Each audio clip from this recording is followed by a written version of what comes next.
Hey everyone, Patrick CK here. I'm going to start this one with a confession.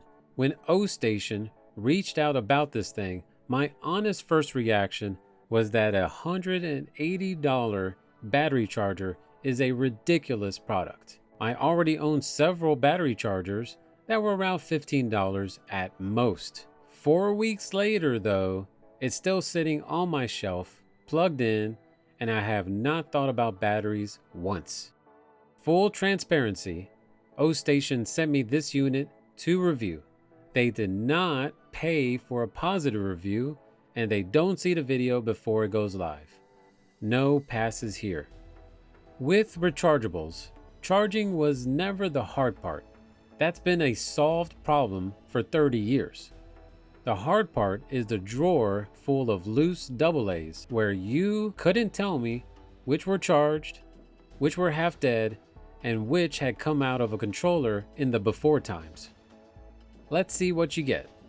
A manual, a USB-A power adapter, a power cable that says Olight on it, and the station itself.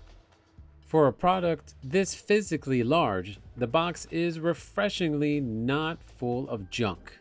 Lastly, depending on what package you bought, a pile of Ostation and Olight branded batteries. For me, it was 12 lithium AA's and 12 nickel metal hydride AA's. The unit is heavier than it looks, about 2.7 pounds or 1.22 kilograms. And it's tall and narrow rather than wide and flat. It disappears on the shelf, but not on the desk. Build quality is genuinely good. No creaks, no gaps, no flex anywhere I pushed on it. And the half-smoked, half-transparent tower look is sharp, which I did not expect to care about on a battery charger. The clear panels let you see how many batteries there are and watch them move around, which is fascinating. Although I think it'd be more fascinating if we could see the actual mechanisms inside move as well. One small gripe, the USB-C port is halfway up the back, so the cable comes out of the middle of the tower, then has to go somewhere. It has a right angle connector, which is cool, except it either goes left or right. One that goes down would have been cleaner. This is the part that makes this a machine instead of a charger. You drop batteries in the top, 2 compartments, one for AA's and one for AA's. Any orientation. You do not need to line up plus and minus, which after 30 years of squinting at little diagrams is a genuinely nice thing to stop doing with my old man eyes. Inside, the battery gets scooped up and rotated into a charging slot. The station reads its voltage and its internal resistance, decides whether it's willing to charge it, and then either charges it or spits it out. 3 things get rejected: disposables, lithium that are not theirs, and rechargeables that are worn out. Rejects drop into a tray under the screen, and we'll feed it a few things it shouldn't take later. Everything that passes gets charged, then moved again into the AA or AAA drawers on the front. So the whole flow is drop it in the top and it comes out the front, full and sorted. Everything in the drawers is charged and everything in the reject bin is trash. Getting them back out is one part I'd change. The drawers hand you 2 at a time. Pull it out, take your 2, slide it shut, and the next 2 drop into place. If you want 6, you do that 3 times. Fine for grabbing a pair for a controller, tedious if you're loading a camera bag. Everything about this machine happens in 2s. 2 go in, 2 charge, 2 get deposited, 2 come out. It runs 4 slots at a time, 2 AA's and 2 AA's, each with its own percentage and timer on the screen. 2 of each, always. And that turns out to matter more than it sounds like it does. One thing the Amazon listing doesn't tell you, Ostation is Olight, the flashlight company, which explains one feature that makes no sense otherwise. the fold down side panel with two magnetic pads on it.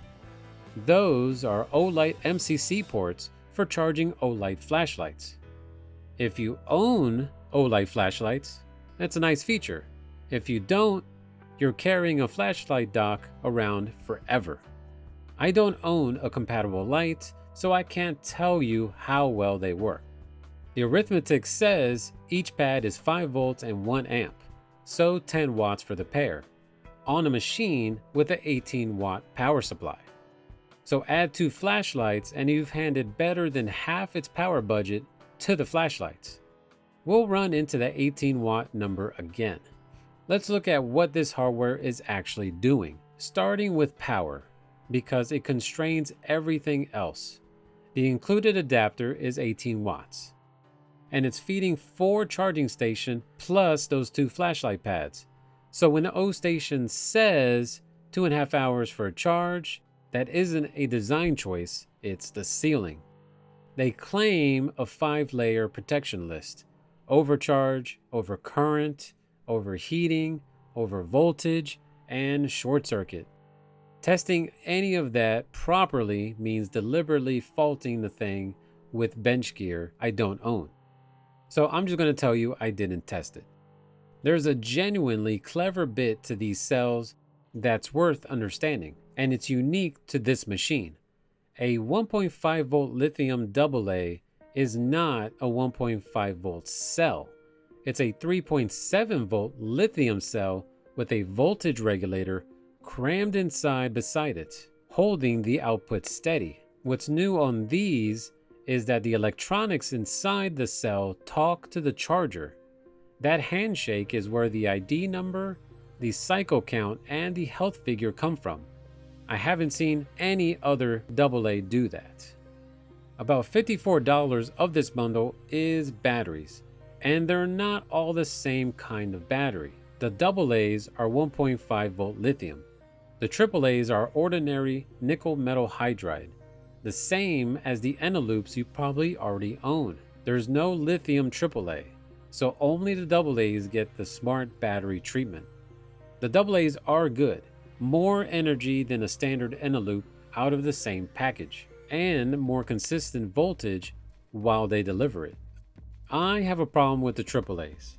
They have the same chemistry and capacity as an Eneloop, but they're only rated for 300 charges against the Eneloop's 2100, a fraction of the life. And one thing about those lithium AA's that you need to know: a normal rechargeable sags as it drains, and that sag is how your device knows the power level left. These hold a flat 1.5 volts right up until the regulator gives out, and then they just stop. No warning, no low battery light, just off. And remember, this only charges Ostation lithium. There's a real safety argument there, since a lithium cell charged wrong is a genuinely dangerous object, and this thing can't ask an unknown cell what it wants. The lock only goes one way though. Your Ecolast cells charge fine in any 1.5 volt lithium charger. Not a deal breaker, just know it going in. The 2.8 inch touchscreen handles everything, so you don't need your phone for daily use, which I really appreciate. Then there's the app, and I changed my mind about this one. First impression was good.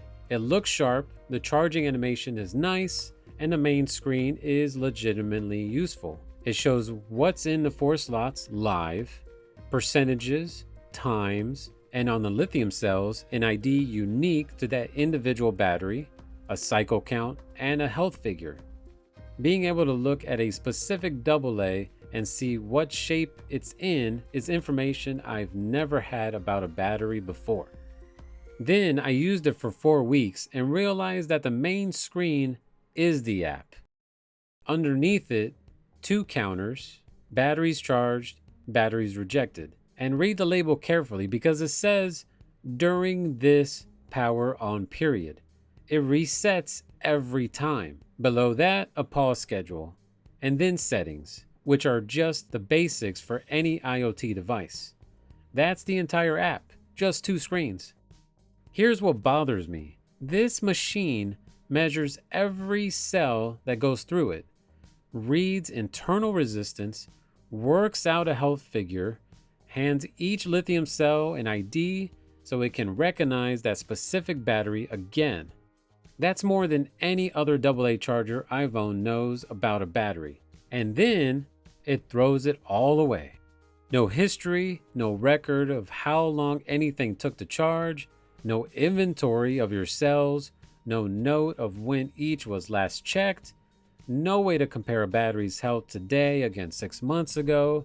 The single most useful thing a system like this could tell you is whether a particular battery is getting worse. It has everything it needs to answer that, and it can't. There's so much data, and it's all for naught. So I asked them about it directly. They told me the reset is expected behavior in the current version, and that they have no plans to add long-term tracking. No health trends, no charge history. This isn't a wait for an update situation. This is the product. The app mirrors the screen. It doesn't extend it. And there's a split in what it shows you depending on what's in the slot. The lithium cells get all the information. My enoloops get a percentage and a time. The plain nickel metal hydride cell has no electronics, so there's nothing to give it an identity or any other data. I would still connect the app at least once, because firmware updates go over the air through the app. Mine took about 2 minutes, and it added a feature that was not on this unit when it arrived.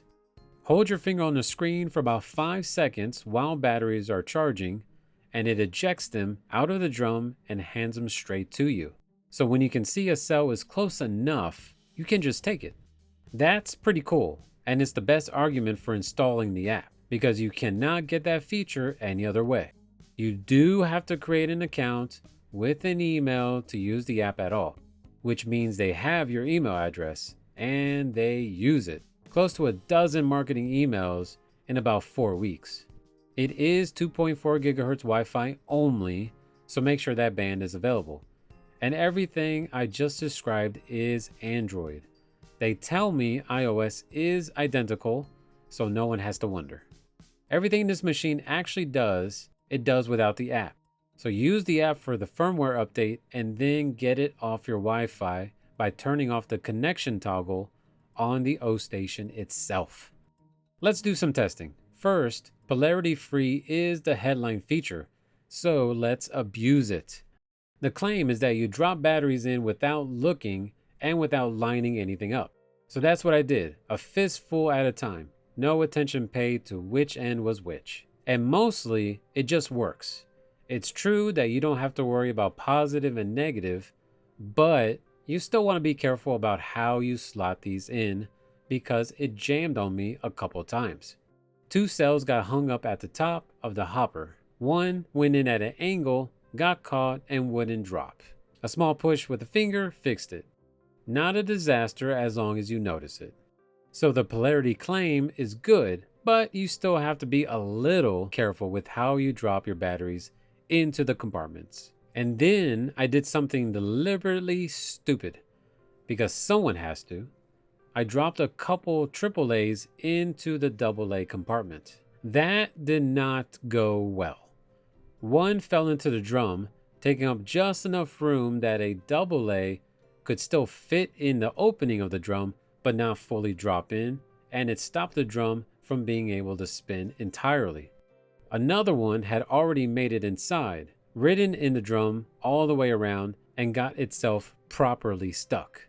To recover it, I immediately unplugged it, turned it over, and shook it. The one that was wedged dropped out, and the one riding the drum eventually worked loose and deposited itself into the reject tray, which I thought was a nice touch.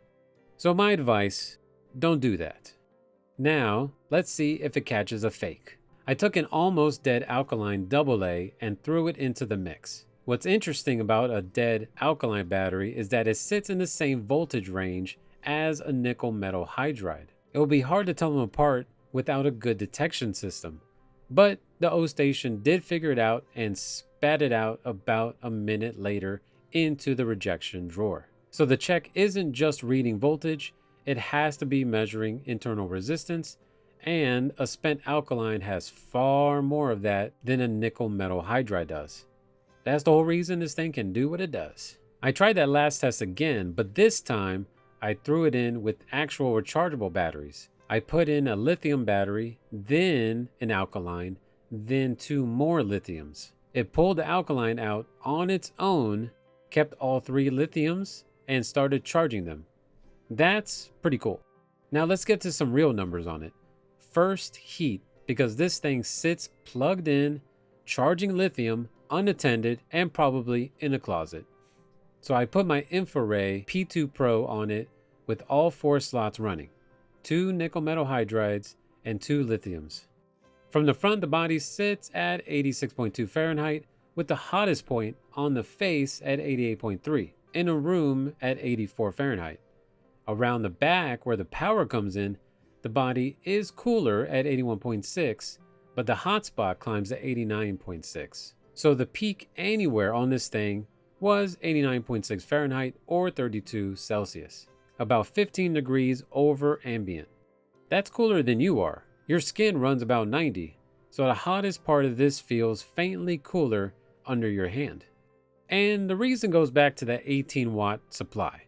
18 watts is the entire energy budget of this machine. So even at 10% waste, you've got under 2 watts of heat spread across 2.5 pounds of chassis. My thermal camera was only reading the surface, not the components inside. And whatever the hottest part on that board is, it's hotter than the shell I just measured. What I can tell you is the outside never got anywhere near warm enough to worry about. The cells it ships with are rated to 140 Fahrenheit or 60 C against that 89.6 measured. Next, a test I don't think anyone else has done on this thing. It makes noise. There are 2 sets of mechanisms in there that physically scoop up batteries and move them around, and it runs every time a cell finishes or a new one loads. Using a non-scientific phone decibel-o-meter, I took some readings. Right up next to the machine, it peaks around 53 decibels, sitting in the low 30s between events, about 25 decibels over my room's normal 28 decibels. But a peak number doesn't tell you what this is like to sit next to, and that's the part that matters. It's not a hum. An air conditioner hums. A power supply whines. Those are steady noises that disappear over time. This doesn't do that. It's a warbling, mechanical, industrial sort of noise that comes and goes, and the coming and going is the whole problem.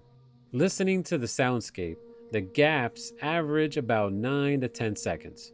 Most bursts are about 1 to 2 seconds, some as long as 12, adding up to something between a fifth and a quarter of the time.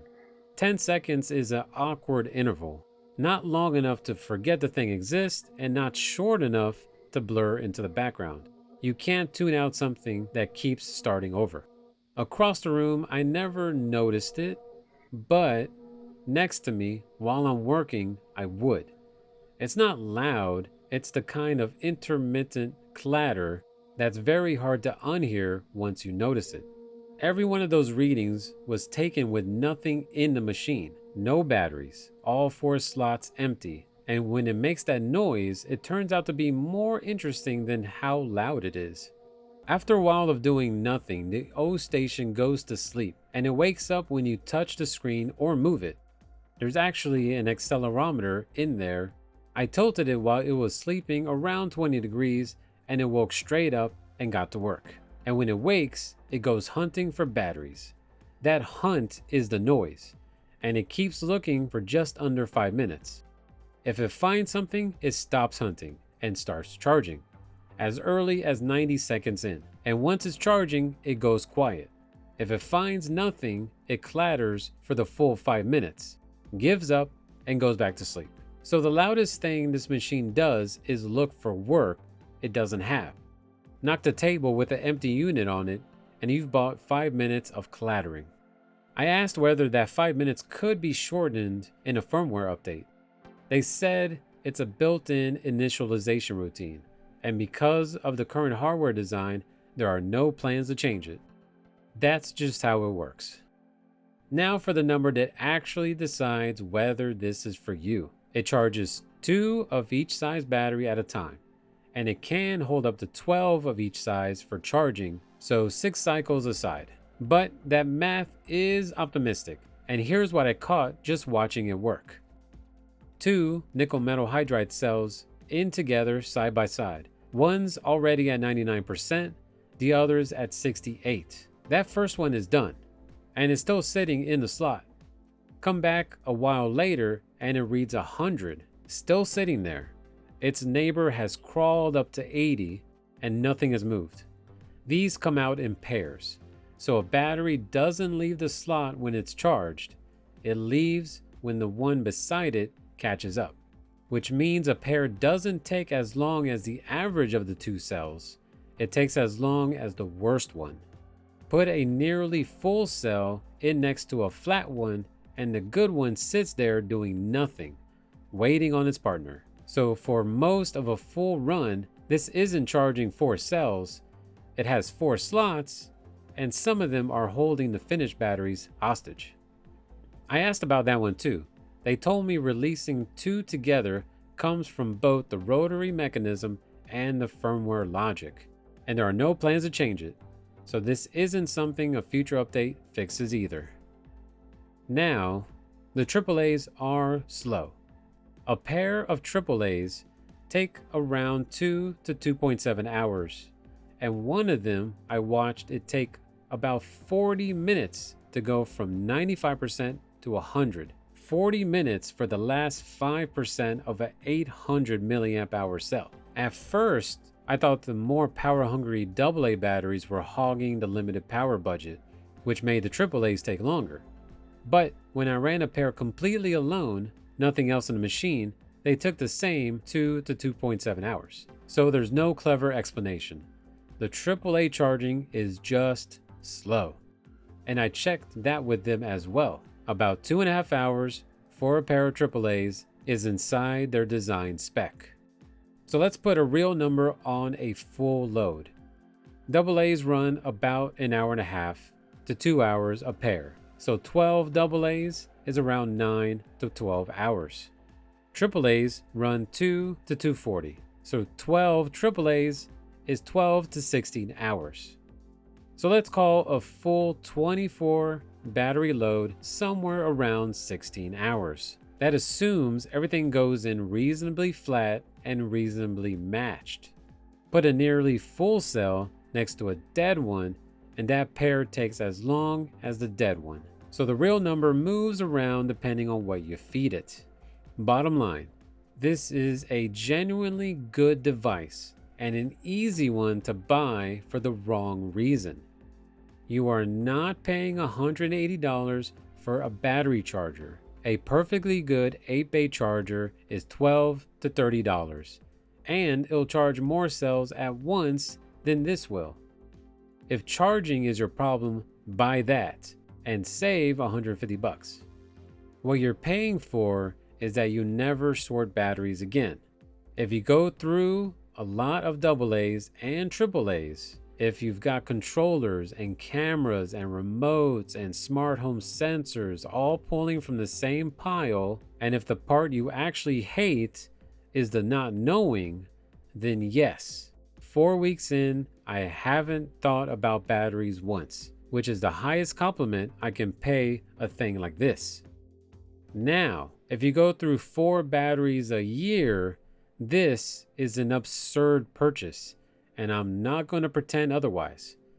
If you need batteries charged fast and on demand, buy a fast 8-bay charger, because 4 slots and around a 16-hour full load is the opposite of what you want. And if you're sensitive to sporadic mechanical noise and you are planning on putting this on your desk, put it somewhere else. Is it perfect? No, but it does the thing it says it does. And it looks great doing it. And it's the first product in this category that actually understands what the problem was. As always, I'll leave links to everything in the description. If you enjoyed this content, like, share, and subscribe. Until next time, this has been Patrick CK. Goodbye.